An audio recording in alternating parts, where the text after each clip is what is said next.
Good morning, everybody! Today it's just me. It's just Amy from Seoul, Tokyo here. And today I got an amazing suggestion that I really was passionate about and I wanted to talk about. The suggestion was clubbing in Tokyo. And actually this was something I did some research on when something in particular really stuck out to me. So I'm going to be sharing that with you today because I absolutely find it fascinating. So I hope you do too. So Caitlin and I aren't exactly club goers. We're more of the stay at home, read a book, watch some TV on our computers, that kind of, girls. And we rarely go out. But when we do, we like to dress up. We like to do it right, basically. I want to be able to go to a club, enjoy a drink or two, because honestly I don't like drinking very much. I don't enjoy the packed atmosphere. But I like to be able to relax and dance. My favorite thing is being able to dance with my friends in a social setting. So, Caitlin and I go to our very first ever club in Tokyo. It's called Feria in Roppongi. It is a very foreigner central friendly area in Tokyo. We were suggested this club by a foreigner. We went there because it was very foreigner friendly, had the majority of staff that spoke English. It was just easy to do. Everything about it was easy and nice and relaxing. It advertises itself more as a classy, relaxing kind of club, which I found kind of odd. I'd heard many times that they did not allow dancing. And I was like, that seems really odd for a club. But maybe it's just the place, the type of club it is. So I didn't think much of it. It was a 4-story building. The basement's like a giant dance area, even though there's no dancing. But you still have the occasional, people just kind of rocking back and forth and, bobbing their heads with their drinks in their hand. And I'm like, well, it doesn't seem like they completely disallow it. So I figured, okay, that's just Feria, this one club. Now, a mutual friend of ours, of Caitlin and I's, Japanese friend, took us to our first club that wasn't necessarily for or helpful for foreigners. This was a club more for the Japanese. It was a club at the very top of a very tall building.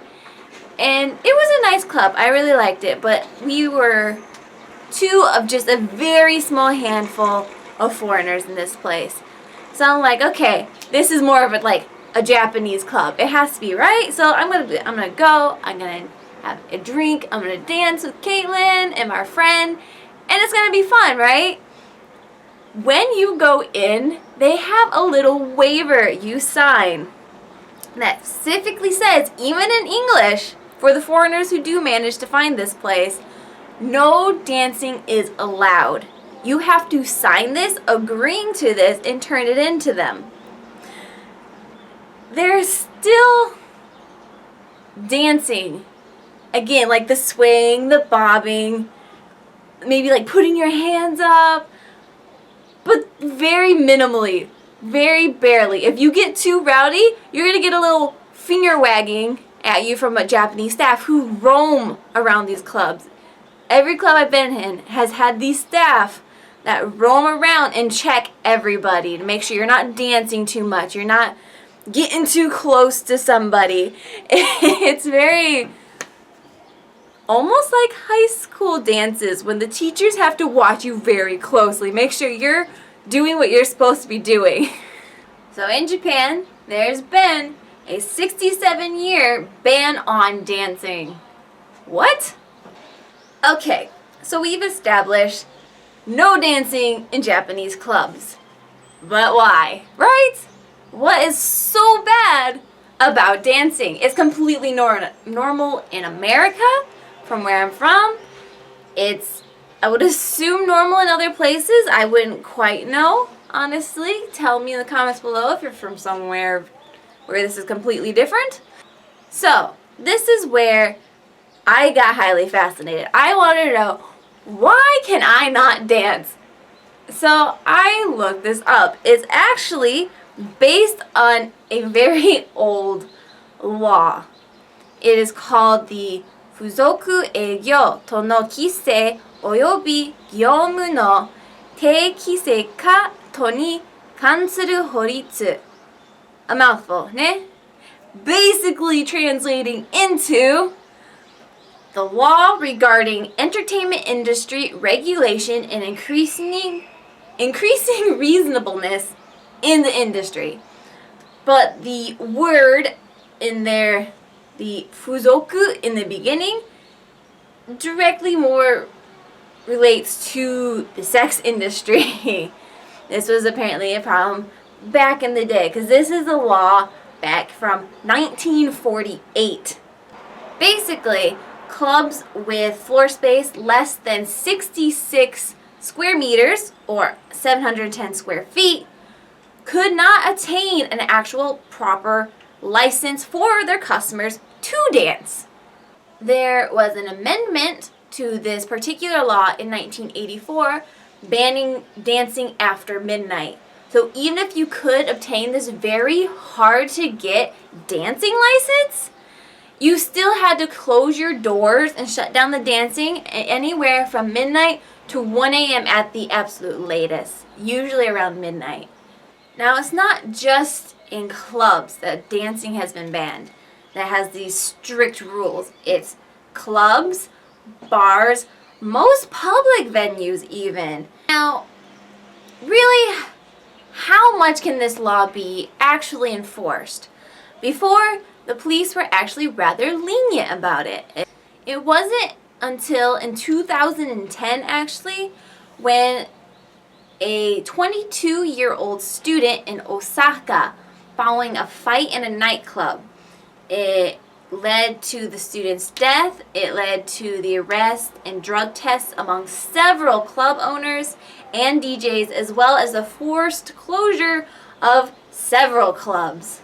This is when raids and constant checks on clubs were being more strictly enforced, and then just simply not to have their doors closed down by random raids and having something wrong with their clubs, the clubs themselves finally had to very strictly start enforcing these rules for fear of being closed down and having random raids.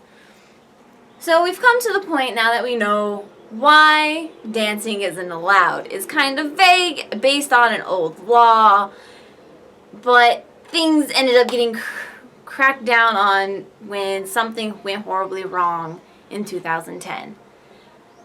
But there are plenty of people who still love music. Musicians and music-loving members of society all around Japan came together to try and lift this ban. It was basically this Let's Dance campaign. A very famous Japanese musician and composer by the name of Ryuichi Sakamoto, he gained 150,000 signatures to abolish the unwanted law in 2013. It wasn't until 2014, though, that they were able actually to form a group to have a revision of the law finally passed on to Parliament. The draft was then updated also by government and by the police until they could come to an agreed about terms. So yay! We can finally dance. We have a revision. We've taken off this law. When does it go into effect? Not until 2016. So currently, still in effect is this dancing ban. But we're like, yes, we're good to go. 2016, there's finally going to be some change, right? Well, there's one big stipulation that the police and the government and the people who revised this law have come up with.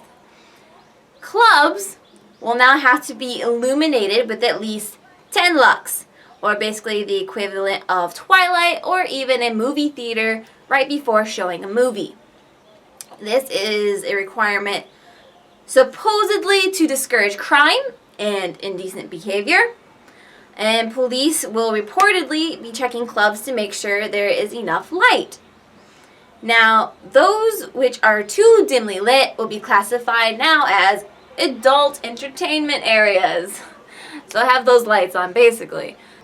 One of the big reasons, besides the movement of the Japanese people, is the upcoming Olympics in Japan in 2020. They have had this bigger focus on wanting to teach their younger generations more English in time for the Olympics, having more tourist-friendly places, and even older generations are wanting to learn more English. And in the same kind of sense and idea, they know they're going to get a bunch of clubbers and foreign tourists who want to go out and dance. So this is also one of the reasons they've decided we're going to at least revise it so that people can start dancing after midnight. They can have their doors open and have all these clubs that can be able to dance without these really strict licenses. Now, this got rather educational rather fast. Honestly, I was just fascinated with why you couldn't dance. I love to dance. I've gotten into formal hippie hop stuff back in America. I've been sad I haven't been able to actually dance much here in Japan because of lack of space, lack of time. So when I went out, I wanted to dance in the one chance I could, and I couldn't. And that led to my fascination with researching everything I could on this subject. So I hope you were entertained at least to some extent about this, and now you know way more about why you can't dance, and hopefully 2016 there'll be a change and you'll be able to dance in Japan. So, thank you everybody. I hope you have a good day.